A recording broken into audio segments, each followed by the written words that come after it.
Outrage continues after a 10-year-old boy with cerebral palsy is found dead in the back of his father's SUV. So just how do some Houston families cope with the stress of dealing with the day-to-day task of caring for their disabled children? Joining us live to talk more about this is the mother of a 19-year-old boy with a disability similar to cerebral palsy, Renee Parker. Good morning, Renee.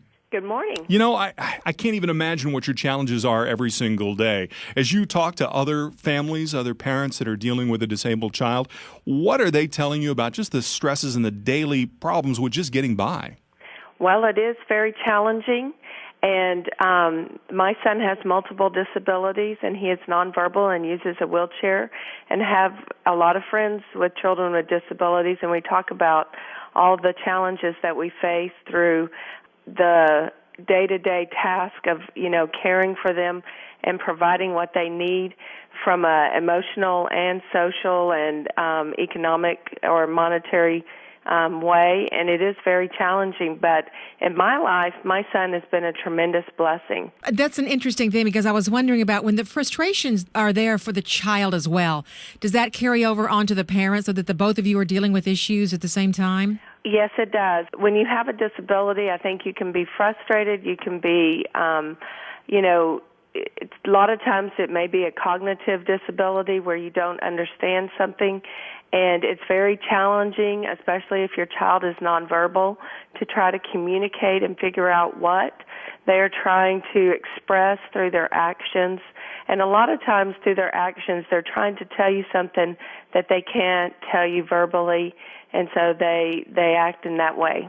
What was your response when you heard about this story over the weekend, this sad story of a father and the discovery of this 10-year-old cerebral palsy child dead in the back of the car? What was the first thing that came to your mind? Well, when I read the paper, I just couldn't believe it. I was just so sad. I think it's a terrible story, but I think that there's a lot to be learned from this situation for the community as a whole, because there are a lot of supports out there for children with disabilities. There is, of course, faith and prayer and a Christian community that you can turn to. There's also the school, and there's support groups like Family to Family Network that help parents navigate through the school system and find the help that they need. There's also Medicaid waiver programs in the state of Texas that you get on the waiting list, and when your name comes off, you get a whole array of services like respite and attendant care, which it seems like that is one of the biggest cries from families, is that they have no one that they can safely leave their child with and get a break.